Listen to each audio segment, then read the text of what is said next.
Hello, I'm Lucy from In the Midst of Madness, and today I wanted to give you an update, which is what I seem to spend all of my videos doing. I'm so sorry I haven't been around, as ever.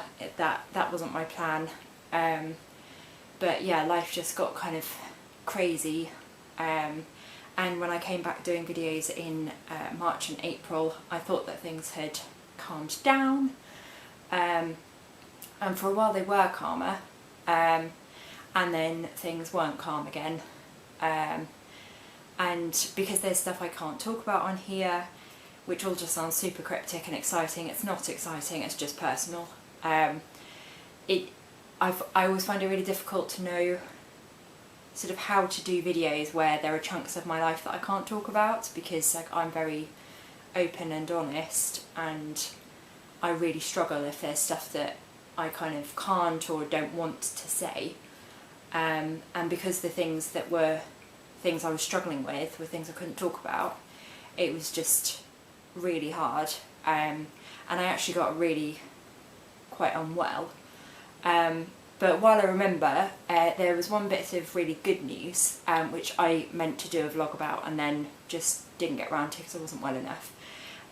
But there's something called the Mental Health Blog Awards, which has been running for, I think this was the 4th year, and normally people get nominated by others, but this year, because of COVID and all sorts of other things, it was a self-nomination thing, and I've known about it for a few years and I've not been nominated, and I was always quite sort of shy about that, and like the people who get nominated are huge in the mental health world, and like my blog is quite small, so it wasn't ever something I expected to happen. Anyway, I thought, well, I really ought to throw my hat in the ring. I am so sort of unconfident about things and I don't tend to put myself out there. So I did actually enter myself in the Blogger of the Year and Vlogger of the Year categories. And there were, I think, over 50 entries in the Blogger of the Year, so surprise, surprise, I didn't get shortlisted for that. But I did get shortlisted for Vlogger of the Year, and stunningly, I actually won. Now, I managed to miss the ceremony thing. It was done online, but I managed to oversleep, didn't get tickets, and so, I mean, I didn't think I'd win anyway. I knew I'd been shortlisted. But the shortlists were, I think, 5 nominees for each category, so I wasn't expecting to win anyway. But yeah, I was a bit gutted to find out that I did win, and that I didn't get to kind of win in person online, as in person as that gets. But I won this. Now, I don't think it's going to show up very well, but it's this really lovely glass award, and it says Winner 2021, hashtag MHBlogAwards, Blogger of the Year, and it was sponsored by Instant Counselling. So yeah, this sits in my lounge now, which is really lovely. It's a nightmare to clean, it turns out, but I was just so pleased to win, and just completely astonished. So thank you to anyone who voted for me. I know I didn't publicise it very well. That's what imposter syndrome will do for you. But yeah, I was really, really pleased to win that. I'm really honoured, and so grateful to the organisers. And I'll pop a link in the description box to the Mental Health Blog Awards so that you can find out a bit more about it. But yeah, so that was really lovely, but it came right when I was really, really unwell. And to be honest, it's probably the worst I've actually been with the anxiety. I mean, it's hard to tell because it kind of goes up and down a lot. And when you're in it, it always feels really, really awful. And then when you're out of it, you get a bit more perspective, but you also forget, or at least I do. So as soon as I'm not in it, I often think, oh, it wasn't that bad.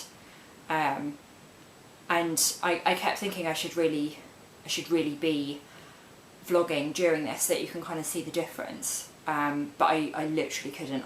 I could barely do anything. I was hardly functioning.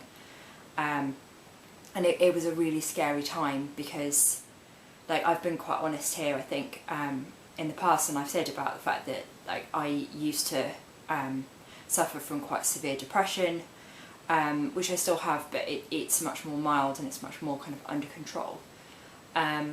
But yeah, the depression seemed to ramp up, and that there are certain things where, like, if I'm going through something in my life that feels like it's not going to end, or like I don't know how to fix it, I don't know how to make it better, then I do start having quite dark thoughts, and I start feeling quite suicidal and just not wanting to be here anymore. And I don't have a plan, I would never act on it. I realised a long while ago, much to my own disappointment, that I would not be able to act on that, which I know probably sounds really silly to lots of people, because that should be a good thing, but as I've said before, it then means that all of your options are taken away. It means that you have to put up with whatever is thrown at you because you don't have a way of taking yourself out of that situation, and that can make you feel quite helpless. And yeah, certainly in July I woke up pretty much every day wishing I hadn't, and there were lots of days where I really struggled to even get out of bed. I wasn't eating properly, I wasn't sleeping properly. I've got quite a lot of health problems at the moment, so I mean I have various health problems anyway, but I've had an ongoing issue since the beginning of February with my skin, and the doctors just don't know what's wrong. But basically I've got this horrendous itching of my skin, which is particularly bad at night, and it stops me sleeping, and I can't be medicated for my anxiety, and as soon as my sleep goes, my anxiety gets worse, and then my sleep gets worse. So it's this really vicious cycle. So I try really hard to keep on top of having a good sleep routine, and getting enough sleep, even if it's at the wrong times. Like, the most important thing for me is getting enough sleep, because otherwise my thoughts start going where they shouldn't, and the anxiety gets worse and it gets much harder to deal with. But yeah, the skin condition's been going on since the beginning of February, and I've seen so many doctors. I mean, it took me 3 months to actually get seen by a doctor. They kept treating me over the phone without knowing what it actually was. And it's also in an embarrassing area, so I've not really wanted to talk about it with people, and it's not something I can show off or anything like that, not without getting arrested. And it's just the whole experience. Like, I am not a good patient. I really struggle with any kind of health problems, because I panic and I often think I'm going to die. Thankfully this doesn't mostly hurt, but it is embarrassing having to, like, show your bits off to doctors and stuff, and I've just had so many treatments and none of them have properly worked, and then I had to go to the hospital to be seen there, and I was fast-tracked for that because I'd been waiting so long to find out what was wrong, and I was told the tests, so I had some tests done and I was told they'd take 3 weeks, and they've taken 5, and then I found out today that there's nothing wrong, and we had been hoping that there was a bacterial infection and that I could take antibiotics and then I'd be cured, but as ever, that is not the case. I was thinking earlier, I don't think I've ever tested positive for anything at all, which sounds really great, but when you've got symptoms and there's something wrong, it's actually quite useful to test positive for something and then, you know, have it treated. But I don't think that's ever been the case. I certainly don't remember ever testing positive for anything at all, which is why so many of my health problems just last and last and last. But yeah, so I found out today that no, there isn't a bacterial infection, and so no, I can't have antibiotics because that won't help. And so I've now got to be referred to a different clinic at the hospital, and I was asking how long, like, the waiting list for that is, and they have no idea. So I don't actually even know when I'll find out about that, let alone when I'll be seen. And yeah, I've been suffering from this for I think like 8.5 months, and yeah, it's every day, these symptoms, and it's just not much fun, because like I don't particularly have boundaries and I've probably already said way more in this video than I should have or meant to, and far more than anybody probably wanted to hear. But I really struggle with that because like I've said, I'm very open and honest, and one of my ways of dealing with things is to talk about it and to get it out, and to not just keep it all locked up in my head. And when it's about something embarrassing or sort of socially unacceptable, I really struggle with that, because it's like, not only am I dealing with these symptoms, I'm also then trying to toss up the shame and the embarrassment, and am I bothering other people?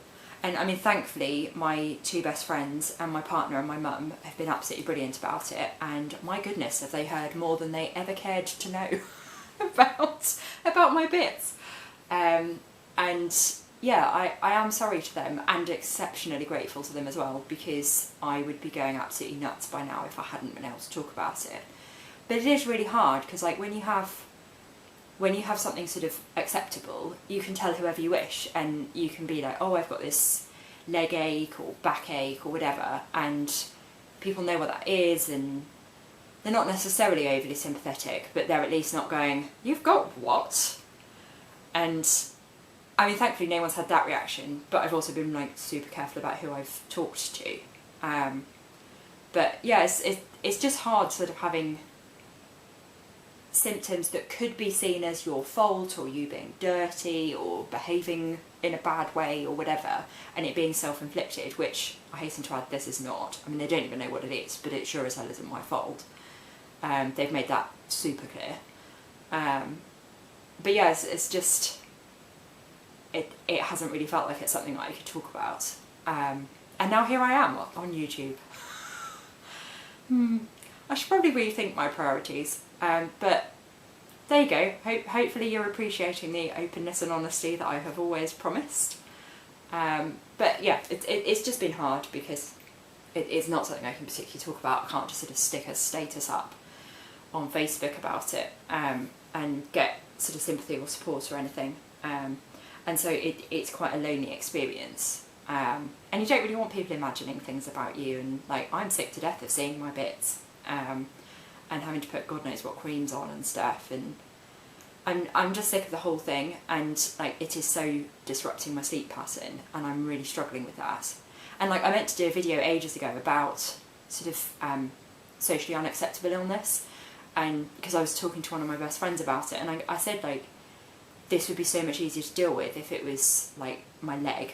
If it was just eczema on my leg, I'd be like, oh look, to all my friends, and they'd be like, oh gosh, that's really horrid, I'm so sorry. And we'd have a laugh about it, and we'd chat about it, and I could Google stuff and not find horrific images that I can't get out of my head, and I just felt like that would be so much easier. And me being me, I'm like, well, why can't we talk about sort of anything? Like, I'm someone who has IBS and who didn't realise how socially unacceptable they were being. But one of my well, actually lots of my friends now have it, but I was one of the first ones to get it in my friendship group. And I remember going to, I think I've told this before, but I remember going to Costa years and years ago with a friend who'd been recently diagnosed with it, and we were talking over a hot chocolate each about our bowel habits, and then got this really dirty look from this woman who was eavesdropping, which I'm sure she regretted doing, but yeah, we were kind of like, oh, okay, yeah, no, this is not apparently what we talk about in public. But it's really hard, like, again, IBS, not remotely socially acceptable. People do not want to talk about bowel habits, or the consistency of bowel habits, or the smell, or anything like that. But without doing that, you don't actually necessarily find out what's normal and what's not, or what helps or what doesn't. And like, a lot of my friends who've recently been diagnosed with IBS are so glad that I was open and honest about it, because they know they can come to me, they know they can ask if something's normal, and rather than freaking out and checking on Google and realising they're imminently going to die, and how are they not already dead, because that's what Google teaches you, is that everything is imminently going to kill you. You can talk about these things and be like, oh no, that's totally normal, don't worry about that, or actually no, that's not normal, go check that out with the doctor. And I think also you cope so much better because you're kind of part of a team and you're not on your own, and you've got people to commiserate with you about how awful some of the symptoms are, and how just kind of soul destroying it is at like 30 to have these bizarre symptoms, which no, are not going to kill you, and thank goodness, but they're still not any fun to deal with. And me being me with huge anxiety disorders on top of everything else, it is really hard if you are just sort of going on Google and stuff, or desperately trying to get doctor's appointments and stuff like that. And like, thankfully my GP's been absolutely brilliant, and since I saw her she's been so good, and as I say, she referred me to the hospital and that all got fast tracked, and she was really kind about my anxiety as well, and she did say, like, if you ever need to talk to someone, just leave a message at surgery and I will ring you back. And it was so nice, because actually I don't really need that, but it was so nice that she realised that I might, and that she wasn't being patronising, because I do get an awful lot of people being really patronising about, oh, well done you for getting here. And like, yeah, it is a big deal, but I'm also not 6 and I don't need patronising. And like, having it acknowledged that what I'm going through is really hard has been really nice, because a lot of the time I don't get validation and I am kind of disbelieved or made out to be a hypochondriac. And it's much as it's been a horrible experience, it's been quite useful being mostly treated well in this, and treated like a regular patient rather than a pain in the backside. And yeah, I just hope I'm going to get some answers soon, because I'm so sick of not sleeping, and of just having these horrible symptoms. Like, it's really uncomfortable, and I just want it to stop now. But yeah, that on top of then having various personal issues that were just making my anxiety go through the roof, I actually got to the point in July where I thought I was going to end up in hospital, because my anxiety was so out of control. And like, some days, a lot of us with mental health problems end up kind of with quite a small world, and because things are so sort of overwhelming and they feel unmanageable, we get to the point where it's like, okay, just get through the day. I was getting to the point where it was like, I can't even get through each hour, and I was having to go back to bed because I just didn't know what else to do, and I couldn't concentrate, I couldn't focus, I couldn't do anything much at all. Pretty much the only things I was managing were getting showered most days, and that was basically it.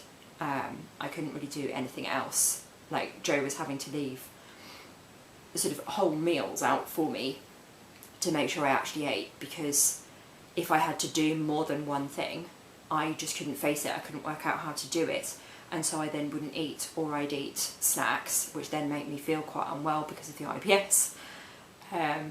And yeah, it was a really horrible time. And yeah, I was quite scared that I was going to end up in hospital, which is not what I wanted, and it wouldn't have helped me, but I just wasn't functioning at home, and I just had no idea what to do.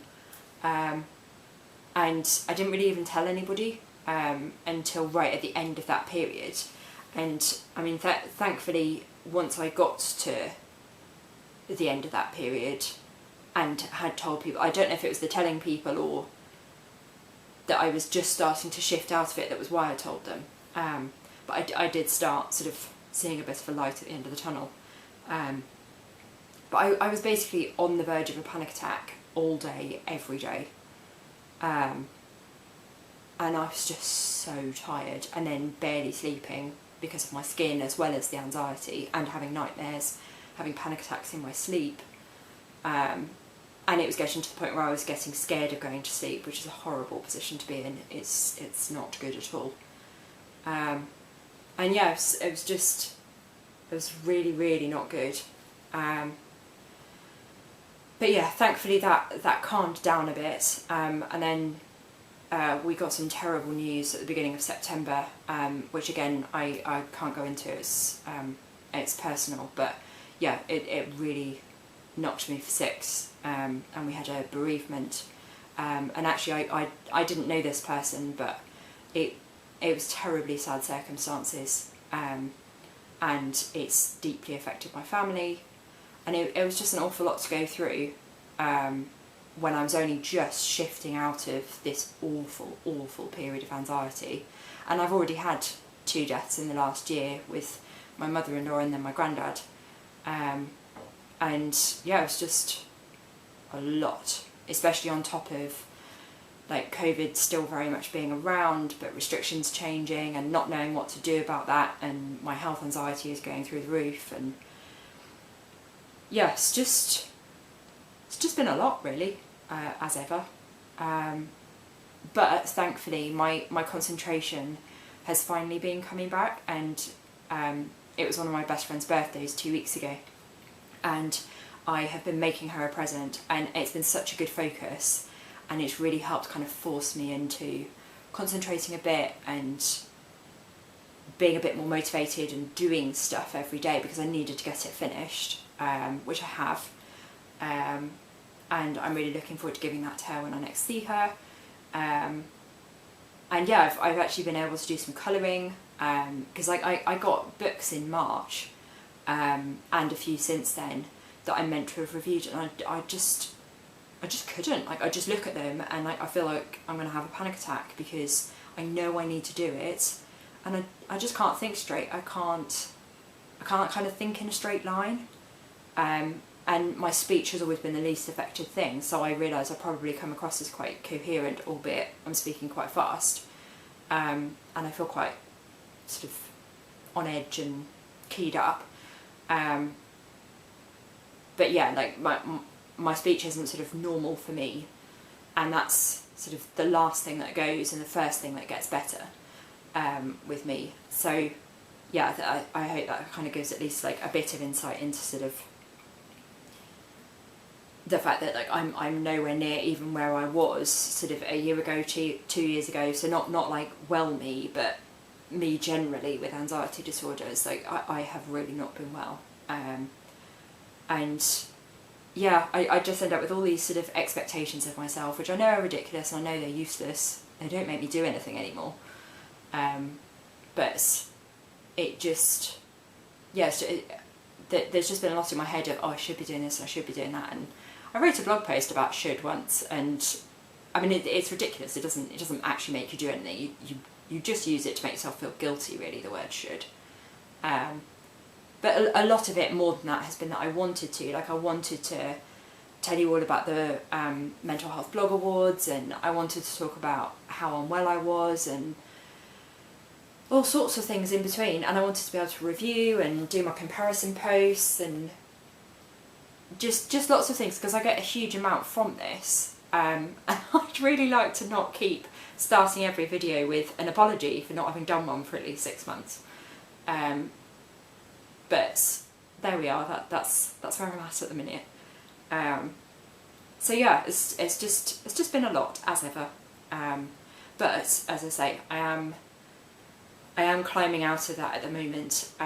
Obviously, I don't know what's on the road ahead, so I've got no idea what might end up sort of pushing me straight back into the hole.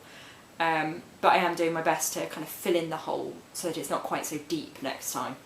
And I definitely feel more like myself than I did. My concentration is still way off, but it's better than it was, which is really nice. I am actually focusing on doing things, and planning a bit more, and seeing a bit more of a future. Like, I do feel a bit more able to look ahead, and the thought of that isn't making me want to instantly vomit, which is really nice. So yeah, we'll see what happens with my health. Like, that would make a massive difference if that got better. And I'm hoping I won't have to have any scary, horrid tests, because I was told I might have to have a biopsy. It's not cancer or anything like that. Like, I've been assured it's not that, so I'm not worried it's something awful, but they might have to test my skin to find out what's actually wrong with it, because blood tests and swabs and all sorts haven't worked, and aren't showing anything up. But yeah, anything to do with pain, I am really, really terrible with, and it makes my anxiety really, really bad. So I'm trying to just stay in the moment and just wait for this referral to go through, wait to find out how long the waiting list is, wait till the appointment, and then do the anxiety thing then, rather than from now until then, which could be literally months. There are huge backlogs because of COVID, and I'm not high risk, so I'm not a priority at the moment. So I will have to wait, I think. But yeah, if that could get sorted, that would be really good. And if people around me could stop dying, and and everything could just go back to normal, that would be very lovely. But if that doesn't happen, I will be doing my best to just keep on an even keel and keep sort of gradually climbing out of the hole, and filling it in as I go. So yeah, I think that's most of my news. I don't remember if there was anything else I was meant to tell you. If there was, then I'll try and come back and do an update in under 6 months. But yeah, thank you so much for all being there and all for being so supportive. Like, it makes such a difference, and I do read every comment and I do try and respond to all of them, but I am not great with that, sorry. But it absolutely means the world. And thank you all for being there and for caring about me, and for watching. And if you like this kind of video, then please do give it a thumbs up, and do subscribe to my channel. As I say, I'll be doing reviews and I will be doing updates sporadically. But yeah, thank you so much for watching, and I will hopefully see you again soon. Bye!